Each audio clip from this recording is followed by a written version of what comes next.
Thank you so very much for being part of our show today. If you just joined us or you're still with us, still Enterprise Morning reaching you from Enterprise Television.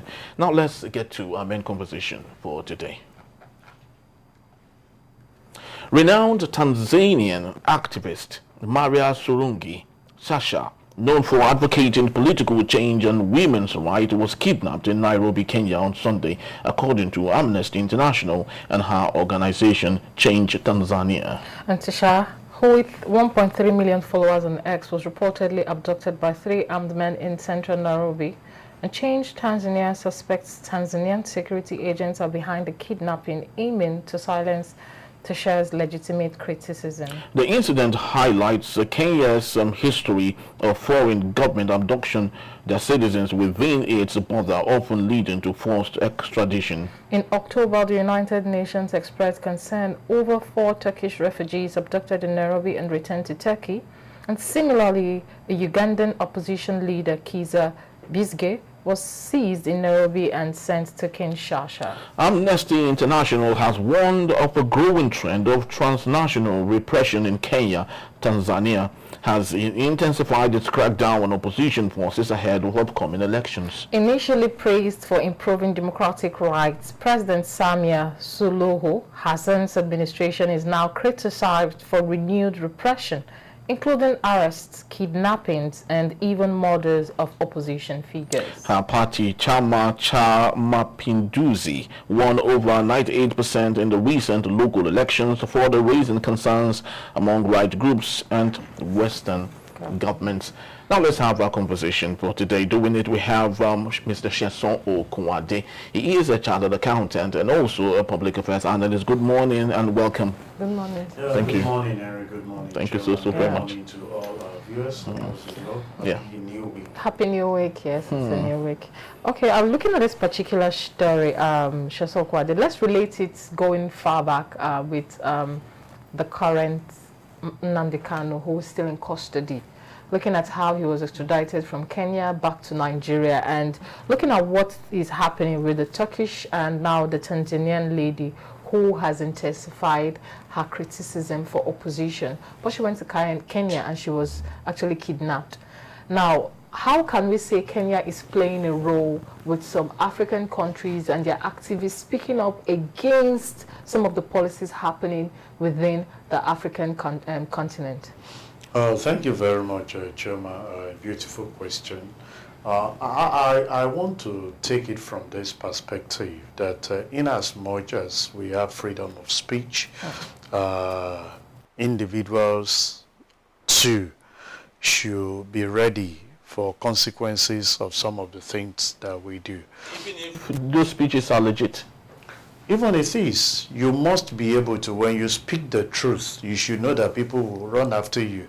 But it should not resort to you running away because you feel you want to protect yourself. Because what I see playing out now is that Kenya is saying, if indeed you know what you're saying and you want to stand by it, we can accommodate you. Go back and face what you have to face. That's what they did to the Kenya person. That's what they did to Nnamdi Kanu.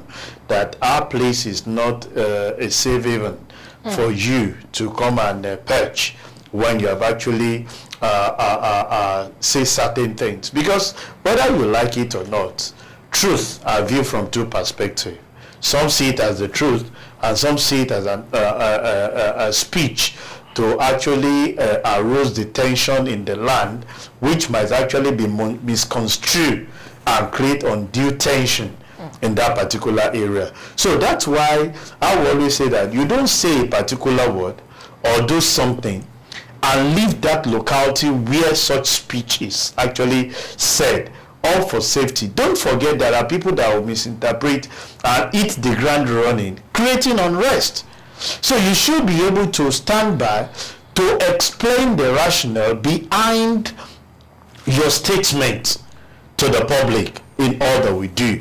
So for me, this that is happening, I think what the message Kenya is passing to everyone is that if you have business opportunity to share with us, we welcome you.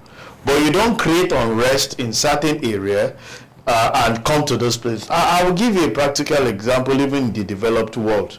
I'm sure you know the killing of Osama bin Laden. There was a good handshake with the Pakistani when they came to look at where, and immediately was killed. They demolished that particular structure of Osama to say there. You see the level at which people are going, and I can bring it to the local context. Somebody can from the west here create unrest and run to the north. We should have this collaborative art to say no. You should be able to stand by your words. Not by you. You are speaking the truth. I'm sure you've seen a lot of people go to jail, not because the government of the day do not know the truth, but they are part of the things that you should start. There are two things for you: say the truth, stay with it, or you don't say it and you just see everything go rotten. Okay, Shasha Kwadi, now let's look at this Tishai campaign. She's been campaigning for political change, freedom of expression, and women's rights in Tanzania. And this particular reason why she's speaking up, I've gained her 1.3 followers on X. Now, this is not about the followers. Aside from the fact that she's speaking up for political change, we know that there are forces and there are cabals in every country that don't want some change to come because it will be a roadblock for their own, should I say, impunity and some of the things they stand for to keep rearing its ugly head. If these people should run to this country to live long to bring about this change, let me give an example. The former South African president that is being celebrated today, who is late, that what's his name again? Nelson Mandela. Now, assuming Nelson Mandela at some point didn't run on, maybe he was, assuming he was killed, would the apartheid thing that cleared up in South Africa still be celebrated today? Sometimes people need to leave, and if you're saying that they should be caught and be meant to stand up for some things, they're standing up for it. And if you're saying Kenya is working hand in hand with the countries to bring them back to stand up for what they're saying, how would they live long to bring about the change? Okay, I think maybe I'll put it in this context. When you take some step, look at nations that can collaborate with your vision. And that will always stand even in terms of businesses. You don't run to a place to have safe even when they don't believe in your vision. We don't know the position of Kenya as we speak. All we can say is that Kenya consider that you are needed in your country, you are in my country because of maybe the bilateral arrangement that we have with you. We are producing you to your government to have to say. When you are about to say it's part of your work plan as an individual, to say, peradventure, this I'm about to plot into, unveiling, unravel certain truths about governance and changes in particular thing. Where and where can I have that consideration? This particular leader in Africa that ran to Nigeria at a particular time is late now. Samuel Doe. No, Samuel Doe. No, Samuel Doe. It was Obasanjo that actually welcomed me and gave him hostage.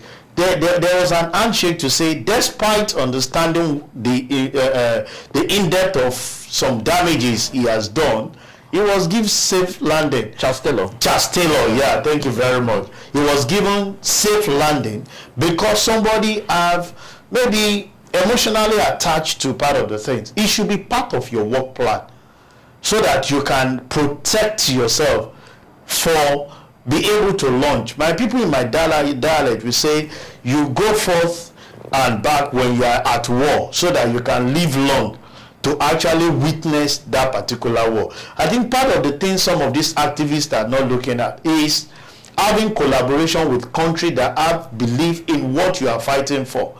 Not somebody that's even against your vision that can easily give you into the hands of the people that you're actually exposing some of the ills that they are doing. Because I can tell you, there are collaborators among nations too who benefit from some of the problems that are happening in that particular country. And if care is not taken, you may not see them on the surface, but behind the scene, they collaborate with it. A lot of us have said it that even the crisis that is happening in the country, you have international alliance of which if you don't study critically the role they play, they might look like friend to you, but they are enemy behind the scene. To actually, same is applicable for individual when you are about to, because this issue of fighting for freedom, you know, activists expressing yourself does not just start today. It's something you must inculcate in your plan, areas of safe even for you to be able to even fire for. You might even have the backing of the government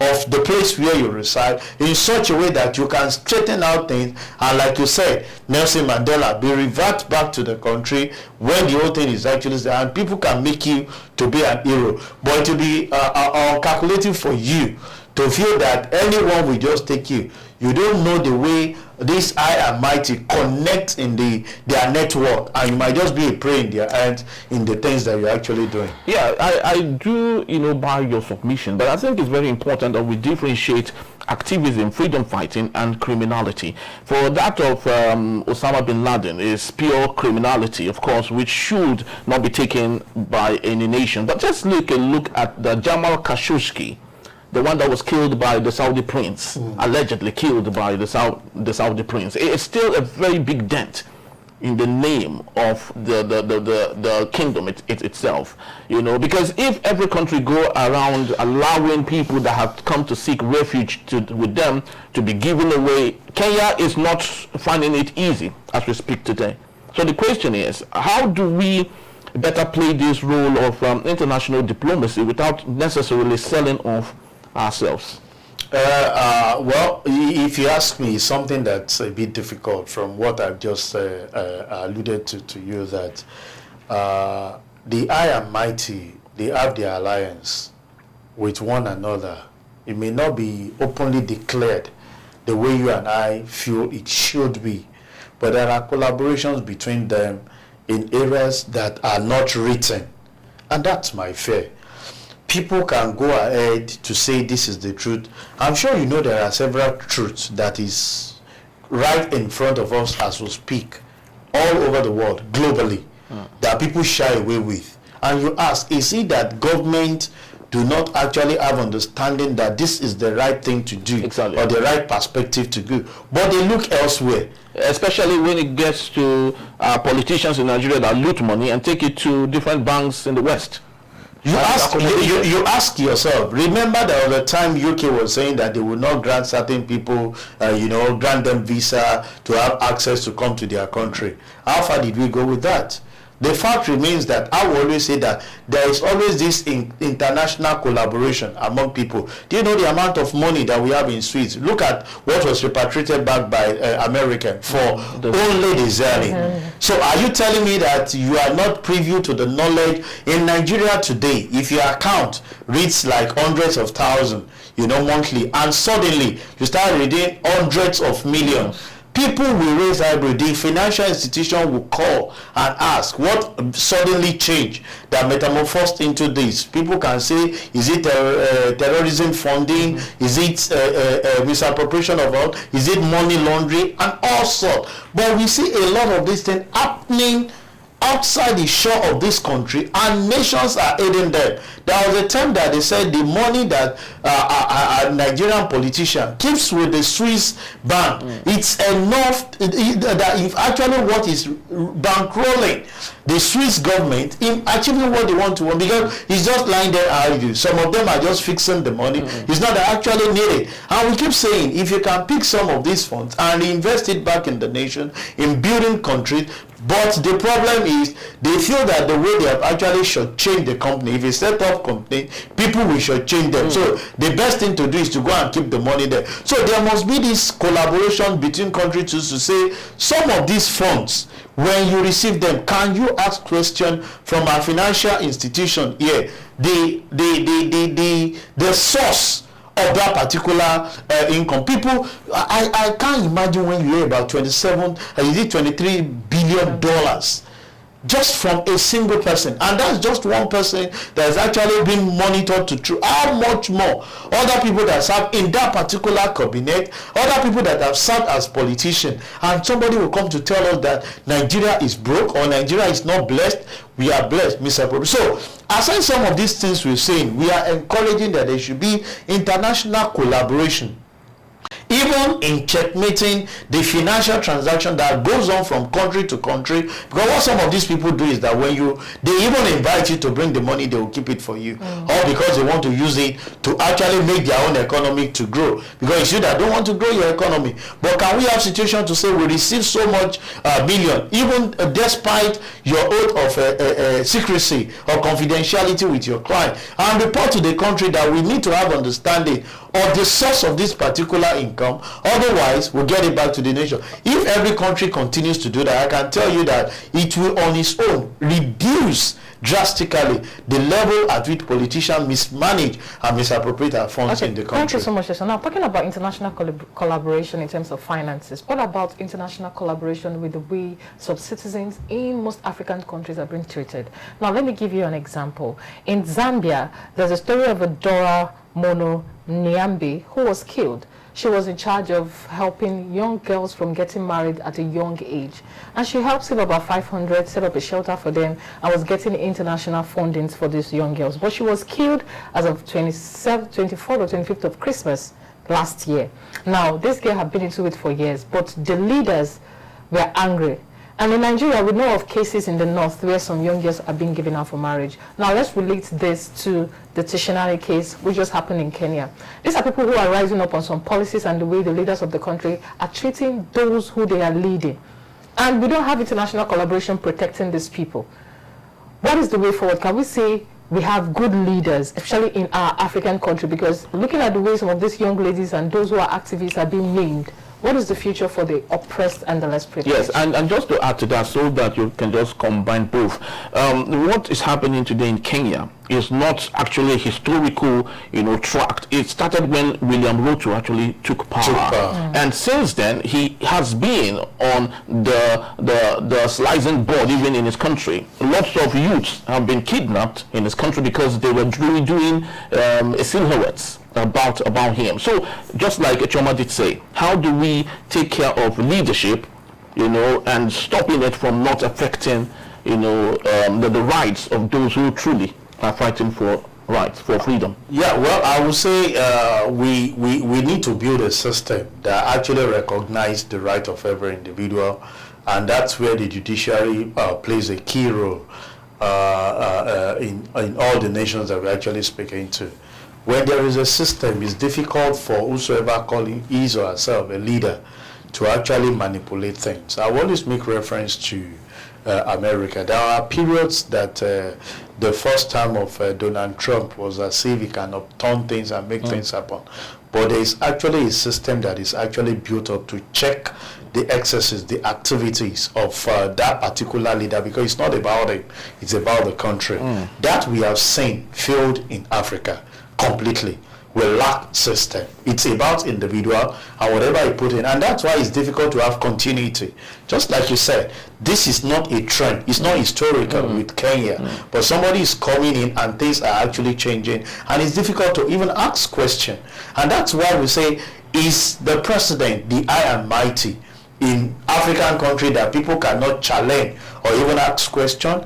That should not be, and they are having their way because there is no system to ask of accountability or to ask for better governance. Even in our country, when you speak too much as an individual, people call you to order and allow you to know that you consider your life, not even government now, even friends, loved one, to tell you that you should tame some of the activities which you're speaking, because that might actually lead to your early grave. And you ask yourself, can we continue like this and expect change to happen? The answer is no. So what is responsible is quite simple. Failure of the system. Who is to build the system? The same set of politicians that you want to challenge. And that's why when most of these policies and ideas comes up, you ask yourself the question, is it more beneficiary to an average citizen or to the elite? You discover that things that has to do with them comes up, and within a little time, they lack monitoring, and it fizzles into thin air. But when it has to do with the common man, you see the continuity of it. Everybody extend their man to you, and that's why they will tell you that this law is not only in Nigeria, it's practicable everywhere. It plays two standards. There are laws for the rich and laws for those that are less privileged. Because you ask yourself, somebody will steal a tuber of yam and he will be sentenced to so many years of imprisonment, and somebody will steal 2 billion and he will have plea bargaining and giving him a safe landing that he should revert back little of such money and go, not even the totality of the money, but part of it, and go away and sin no more. How do you handle that? How do you want eradication? So what you're only encouraging is to say, the larger you are able to take from the coffers of the government in Africa, the better for you. So if you are able to revert back maybe 50% of that particular thing, you go with the other. We've seen a lot of that happen in the country with plea bargaining with some of our politicians. So if you don't have a system that check the activity of corruption, of challenging those that are actually speaking on the part of the citizen, there is nowhere to go. And the major of the failure of system resides in Africa until we are intentional about, just the same way we are speaking to this man, that he brought a radical change in his country. But we are seeing it from the negative perspective. You can imagine if such is a positive thing, you would have seen people join the train and see how they can lend their voice to actually make that happen. It's a problem that is identifiable with the African setting, and I pray that we'll get out of it one of these days. Yeah, very true. Yes, and just to let you know that historically, the practice of extradition, just like we have it, dates back to the 13th century, when Egyptian Pharaoh Ramesses II negotiated an extradition treaty with Hattusili II in Hittite, that is a Hittite king. So that is just to give you the historical background of what we see today in 2025. You know, it's been there for a very long time. Thank you so very much, Mr. Sean, for being part of our show today. We truly do appreciate you. Thank you very much for having me. All right, so people, that's just about the time we have for today. We'd love to appreciate you for making it a date, but please do well to visit us. You can always find and reach us at enterprisetvnews.com. You may equally like, comment, and follow us on all our social media platforms at Enterprise TV7. I am Henry E. Gwibike. And I'm Choma Okoye. Thank you for watching. We'll see you tomorrow. Bye. Bye-bye.